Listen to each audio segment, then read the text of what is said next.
Recording in progress. Right. So welcome everyone. I think there are a few people still trickling in, but I'm so delighted to welcome you all. We've got a great gathering here, and I know we'll want to maximize our time, so I think we will get started. My name is Elizabeth Moreland, and I'm a professor in the Department of Sociology and Anthropology. And I'm really delighted to welcome Arya Manandhar, virtually, of course, to the College of New Jersey.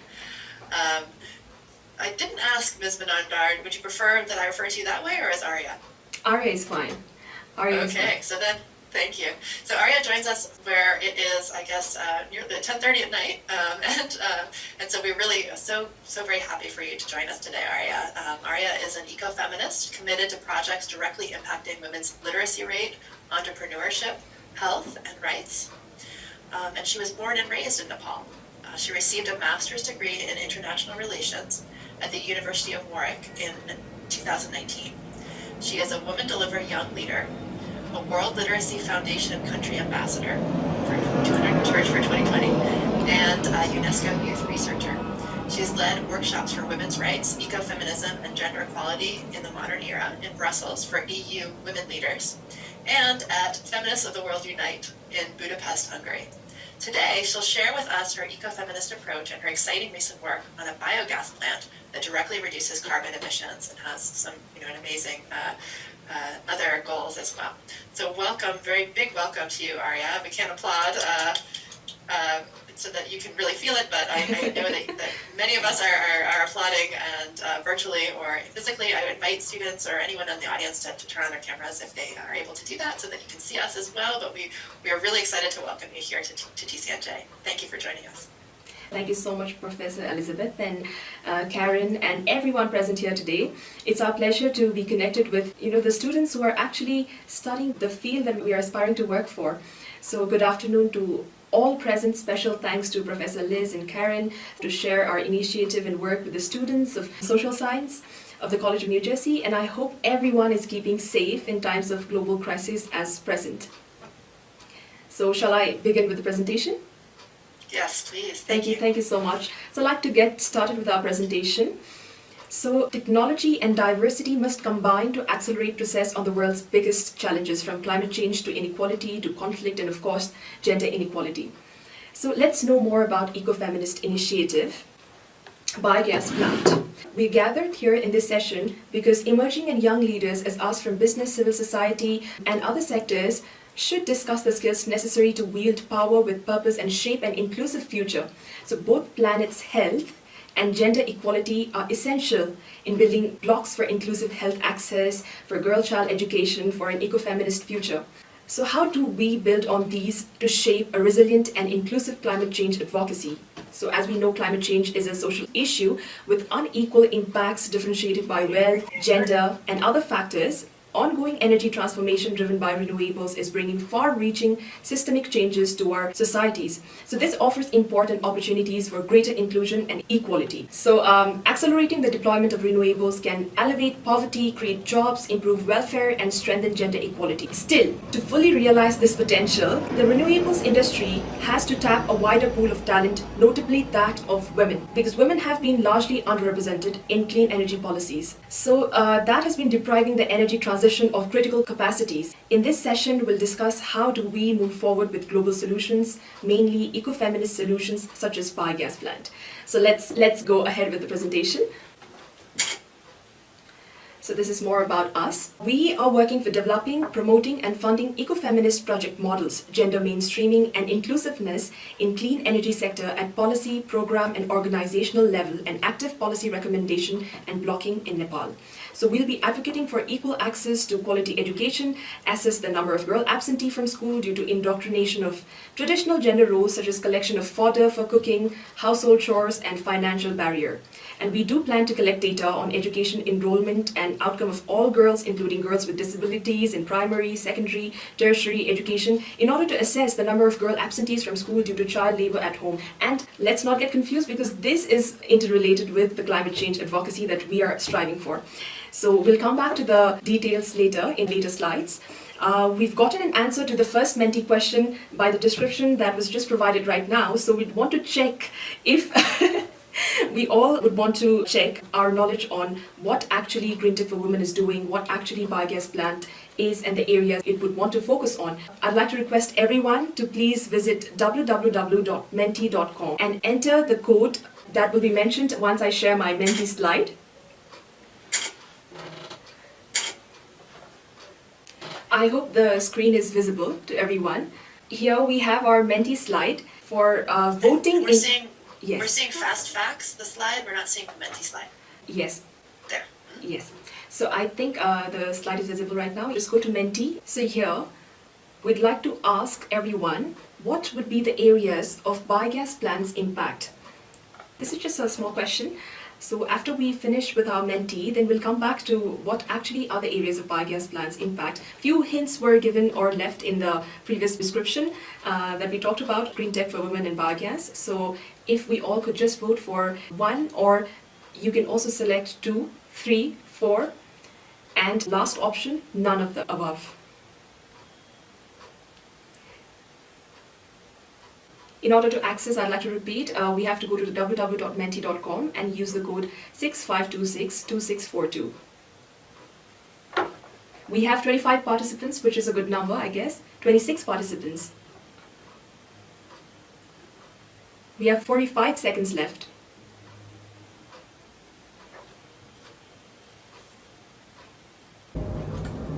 Yeah, time's up. The results are girl child education. 18 of us have voted for girl child education, 4 of us have voted for women's financial independence, 7 of us have voted for health and sanitation, and one person has voted for time and energy saving, and 4 voted for clean energy.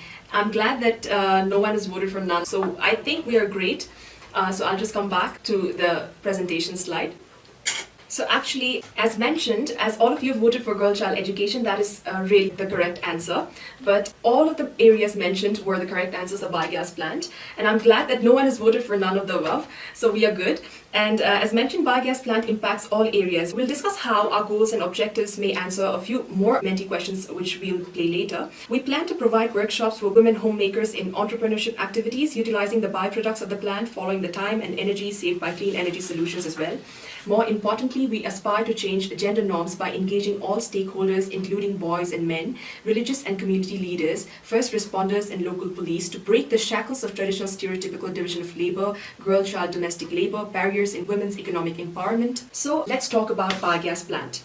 Biogas plant, it relies in anaerobic digestion, a fermentation process in which waste is digested by microbes to produce methane gas. Just so that it's not more confusing for all of you, I'd like to share a small video demonstrating the working of the biogas plant, which is for better clarity, and after that we can also have another round of Menti, and then we can talk about the social aspects of biogas plant. So let's just get to the video.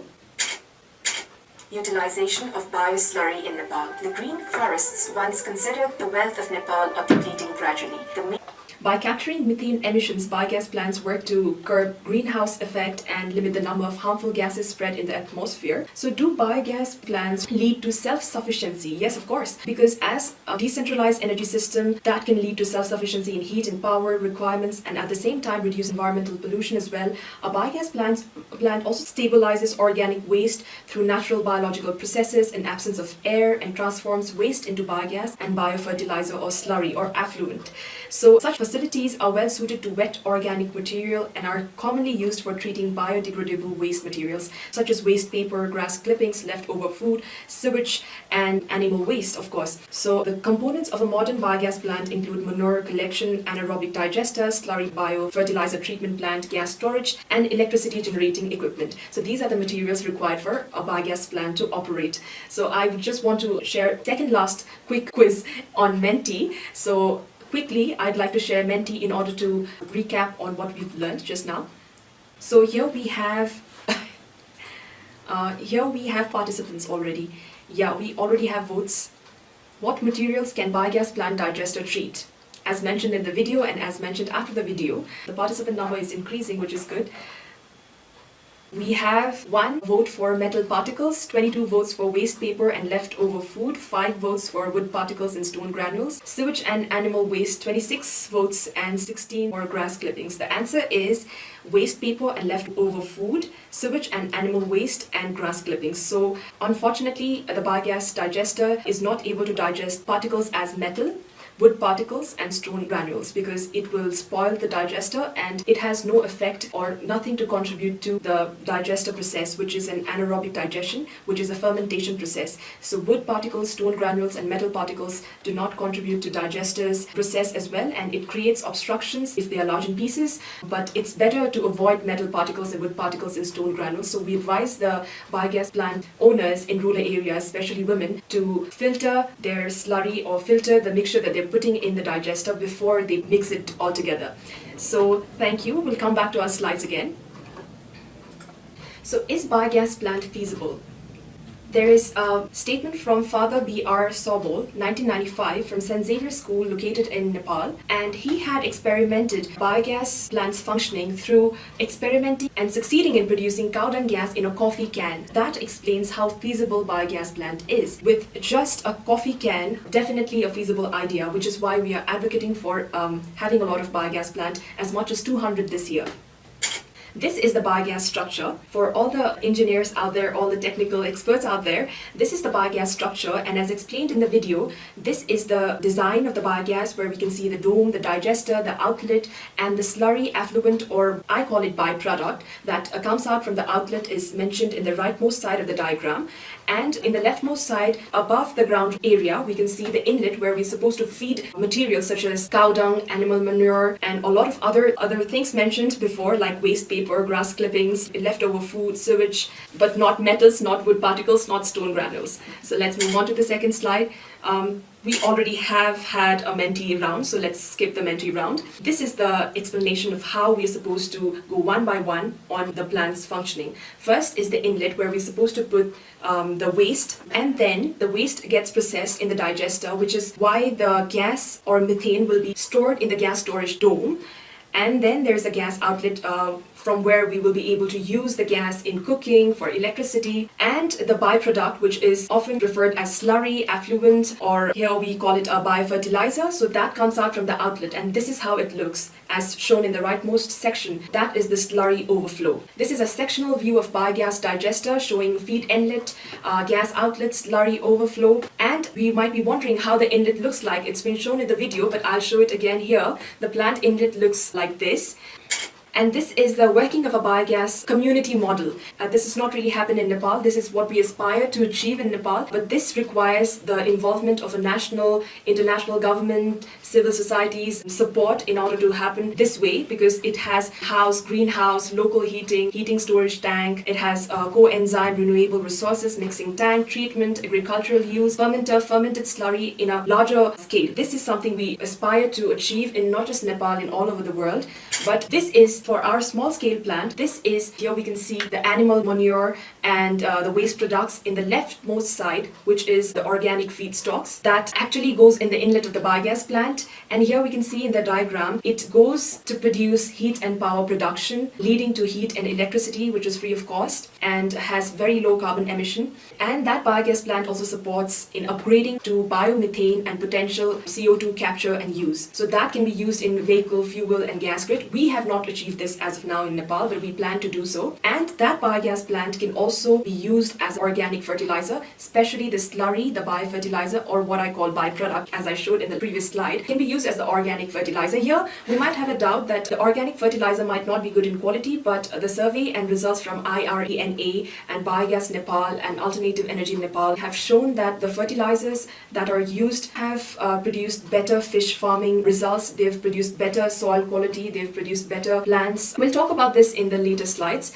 But here, in this process, everything has been mentioned, but I would want to ask all of you, what is missing in the cycle? We have discussed few topics before, but there have been hints given before. So I want to ask all of you if there is anything missing in the cycle. So let's, again, this is the last Menti, I promise.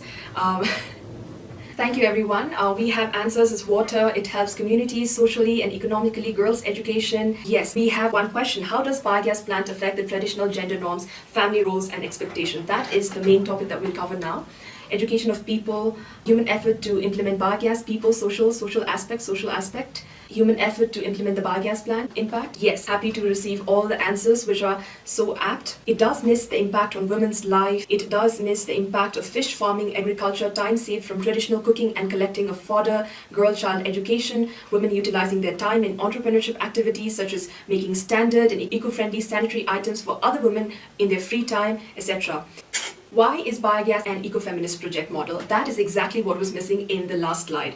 And as someone has actually mentioned, how does the traditional roles and the impact of biogas plant affect the traditional roles of women and girl-child education and all of that? Furthermore, the amount of time and effort collecting the traditionally used biomass fuels, a physically draining task that can take up to 20 or more hours per week, is a lot of job to do. The burning of solid mass fuels in household kitchen is a significant environmental and health problem. Women can play a key role in efficiently and effectively overcoming this problem. On average, in a traditional household, 56% of the time required for fuel collection falls on women. Here we can see in the picture child labor. It's actually a girl child collecting fodder. We can see the village which has gone through deforestation, and we can see the lady here who's actually using the traditional cooking stove. This is life without biogas, which can impact into girl child going to collect fodder, because in the rural society of Nepal, a lot of girl child, according to different surveys, have shown that a lot of girl children are responsible for domestic household work, and that is the reason why they take part in the unpaid role, helping the unpaid role of their mothers, and that's the reason why they go to collect firewood in the forest, which is why they are unable to attend the schools. When biogas plant has been installed in a household, it has been found that the girl child in the household has a better chance of going to school and appearing for different extracurricular activities, and not just the girl child. The lady which has been shown in the picture, there's so many ladies in Nepal, in not just Nepal, in South Asia, who are suffering because of the traditional cook stoves, smoke and household air pollution, and the time and energy required to collect fodder, and then their health suffers, and a lot of time is gone in just cooking one dish. And as studies have shown, there are hours mentioned in the discussion here. We have a lot of problem in dealing with these issues. So in order to challenge the girl child not staying at home, for encouraging the girl child to go out there in school and participate in school activities, in order for women responsible for cooking in the household areas, we do not recommend or encourage women to be responsible for household cooking. But here in rural areas in Nepal, the traditional idea of cooking is always women in cooking food for the family, which is why they suffer the most. Studies have shown that they go through lung cancer, lung diseases, they have a lot of lung problems because of the pollution they face by collection of firewood, and the girl child who's responsible to collect firewood ends up not going to school, while the boy child in the patriarchal society in the rural area of Nepal, they end up going into the school as compared to the girl child who remains at home doing all the household chores. So in the cycle before, it was not mentioned, the impact of biogas plant was not mentioned when we discuss about environment-friendly policies and climate change advocacy and new innovations and solutions for climate change. We fail to recognize that the solutions are not only helping the environment, but they might have a lot of impact in the society, especially women's life and girl-child education, which is a crucial topic in South Asia. Here, on average, in a traditional household, 56% of the time required for fuel collection falls on women, equating to around 374 hours per year compared to 286 hours for men. However, women who use biogas and clean cook stoves spend only 305 hours on fuel collection, saving approximately 70 hours per year. So despite this success, the acceptance and availability of biogas plant and clean cook stove still remains a significant issue in South Asia, and this might be due to misinformation, lack of information, and traditional idea of how firewood is actually necessary to cook good food. The waste products actually supposed to be thrown away. The energy generated from such waste products might be harmful for your health. There might be a lot of stigma attached to the energy generated from a waste material, which is why a lot of people end up using traditional cooking stove or traditional cooking style, even if they have access to biogas plant, even if the government is providing 50% subsidy in Nepal for biogas plant. A lot of rural households, they're suffering just because of traditional idea, lack of information, and sometimes women are the sufferers of this traditional cooking style, and girl child are the sufferers, and the decision making is not, of course, on women in the rural areas. So we would want to challenge all that by ecofeminist approach to climate change, which is biogas plant. and life with biogas plants. So we would want to share a picture which I was part of taking in 2010, which is why the quality of the picture is also not that great. But this is the clean cook stoves that comes with the biogas plant, and as we saw in the plant in the slides before. So a few data and relevant facts. Cooking is almost entirely carried out by women, requiring on average about 4 hours a day for cooking. Using fodder for cooking, installation of biogas plant and clean cook stoves have definitely saved time for women to be indulged in productive activities. So I'd like to go into the health aspect. Gender stereotypes are significant in household tasks and responsibilities. Women tend to focus mainly on household chores like cooking, feeding livestock, fetching water, collecting and processing firewood, etc., while men are more involved in key economic activities as farming, selling livestock and agricultural products, etc. Here we do not mean to encourage the traditional gender roles, but want to challenge these gender roles. But in order to do so, in order to challenge a traditional gender role, we need to have innovations as biogas plant to intervene in convincing them that they can send their daughters and children, girl child, to school, because then they have time, they have another alternative to collecting firewood. But that should not be the idea, I believe, in order to send girl child to the school. But I think we need to understand the mental framework of the people who are living in the rural areas in South Asia. Here, reported health problems like headache, fever, lung cancer, lung diseases, discomfort in eyes and weakness and fatigue are a result of a very long exposure to household air pollution just because of the traditional cook stove. Here, girl child education as a climate linchpin was also discovered because educating girls is not only one of the most effective development interventions, it has lasting impact on climate action and climate justice. Educating girls strengthens their resilience to invisible societal impacts of climate change, and it develops their skills for climate-ready jobs, and it empowers them to take on climate leadership roles. In this light, how can funders, governments, and business collaborate to transform girls' access to education around the world? That might be a question to discuss. And in rural areas, more than 70% of the girls have dropped out of school by age of 16 for household tasks to collect fodder. And this has been found out by BSP Nepal in 2010. The health problems such as asthma, chronic coughing, severe headaches and fever, strokes, heart disease have been affecting more than 3 billion people worldwide. And this is not just in Nepal, it is a worldwide data collected by IRENA. And mostly from developing countries, these health problems are more prevalent in developing countries and still depend on solid fuels, including biomass, in particular firewood, dung, and agricultural residues and coal, to meet their basic energy needs such as cooking, boiling water, and space heating. According to the WHO 2014 estimates, indoor air pollution was linked to 4.3 million deaths globally in 2012 in household cooking over coal, firewood, and biomass stoves.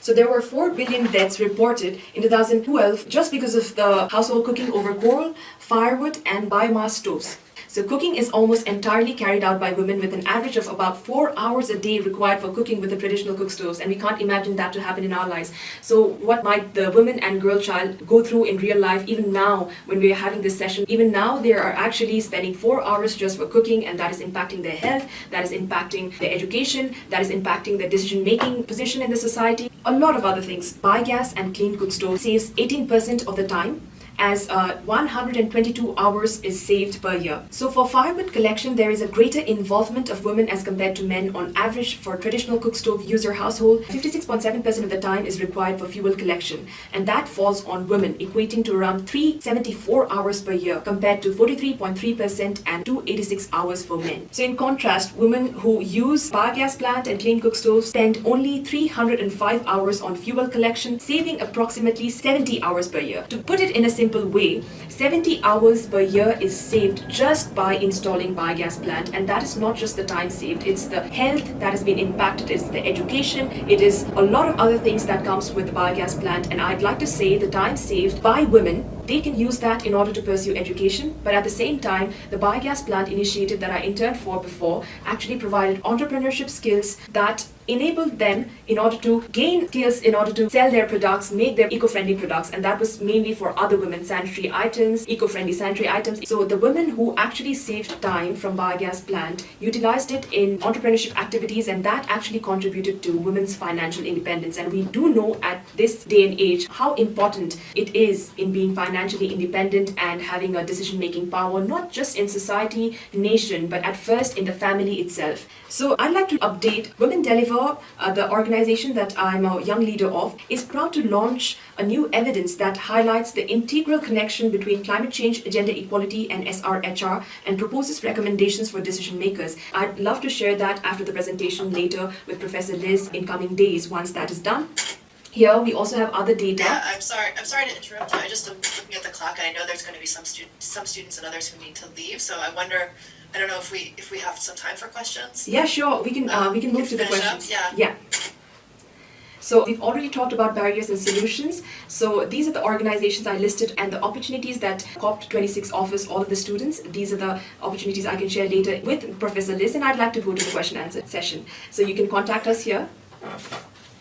Thank you very much. Yeah, I can maybe share any of that information with the professors that I know that have encouraged their students. But if there are other students that would like some of these slides, the information, please contact me. I'll put my email into the chat. But I guess in the chat, if there are questions or if anyone wants to raise their hand to ask a question, this would be a good time for doing that. Thank you so much. And maybe we can have a little round of applause for you, Arya, for sharing your really inspiring work with us as well, as we are taking a few questions. So if you'd like to just unmute yourself and ask a question or put your questions in the chat, this would be a good time for that. So I'd just like to quickly say that students who would want to participate in these opportunities can take a quick screenshot and then later search about the opportunities and network circles. Excellent idea, thank you. Questions? If you're shy, you can put them into the chat too. Yeah, I see your hand, Trinity. Hi, thank you so much for your presentation. It was very interesting to hear about this. I definitely learned a lot.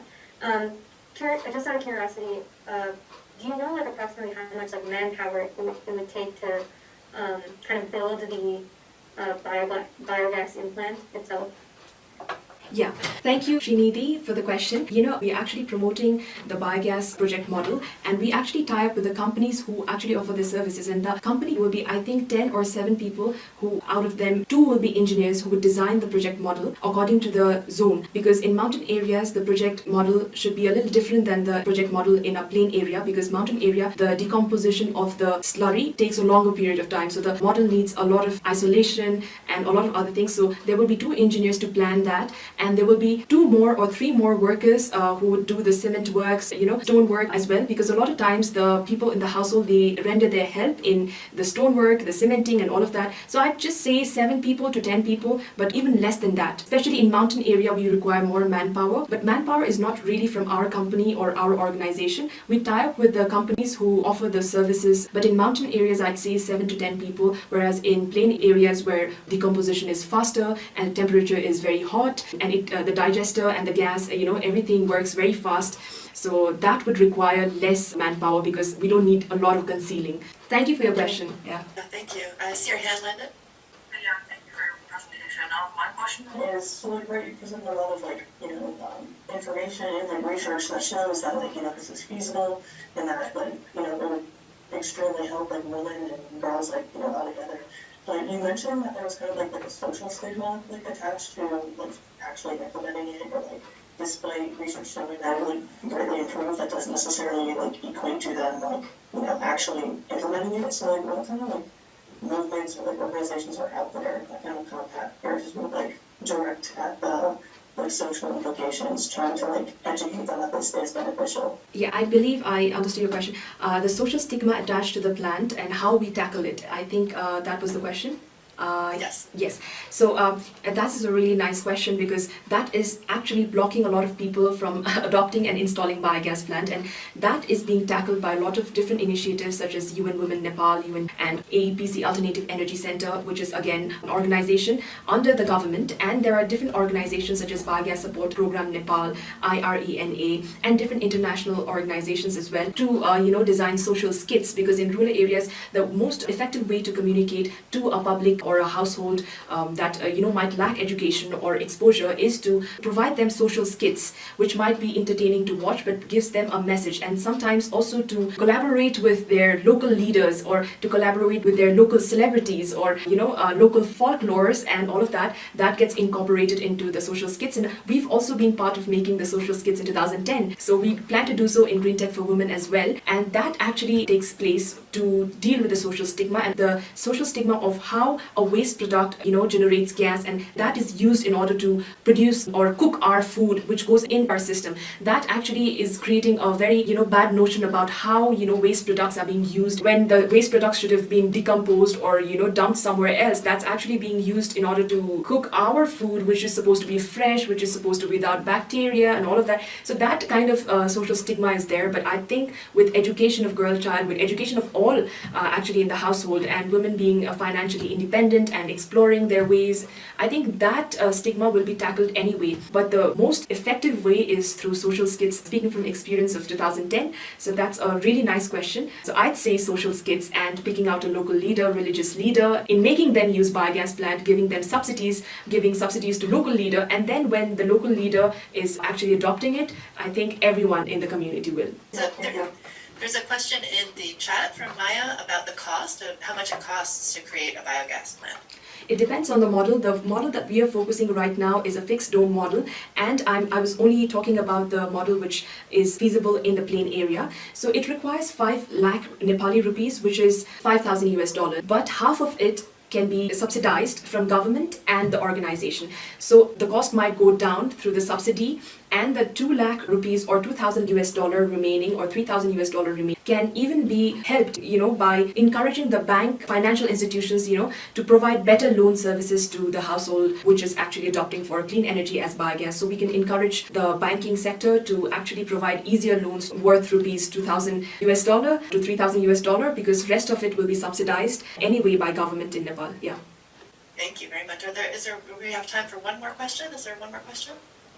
Okay, I guess not, but we have learned so much, Arya. Thank you so very much. I think we have another nice round of applause for you. Thank you for joining us, for staying up late to talk with us and to share this exciting model and the work that you're doing. That's so important. It's really, really inspiring. So thank you very much. And I guess if it would be possible to share at least those last slides that we didn't see as much with me, then if anybody is interested, they can contact me or Dr. Shaka, and we can make those available. No, go ahead. I'd just like to share the previous slide as well, so just so that the students can just see the energy sector. No, not this one. Sorry. Yeah, these are the energy sectors, institutions that work for climate change. So might as well go for internships in these organizations, or maybe study a few papers published by these organizations: Energia, WISE, WIRE, Women in Sustainability, WIS, and there are a lot of other organizations as well. Just listed few. Few are in the United States. Yes, that's really great, and our students are often interested in internships. This is an exciting list. So yeah, especially if I could make available those last 2 slides. Sure, I will send it to you. Yeah, thank you. And there was a question in the chat about the recording. I will make it available. Maybe we will certainly, if you're in a class, you can ask your professor about that. But maybe we can make it available on the website for the department as well. Arya's been kind enough to let us do that. So thank you very, very much. We really appreciate you joining us. Thank you for a great set of questions and an attentive audience. And have a good sleep. The rest of us, a good day. Yeah, have a good day. So I hope in future I get to see all of you in different fields in environment and climate change advocacy, and we'd want to have you in Nepal and advocate for our project and maybe work with us in some way possible. Thank you. Well, thank you so much. Thank you, Arya. Take care. Take care. Bye.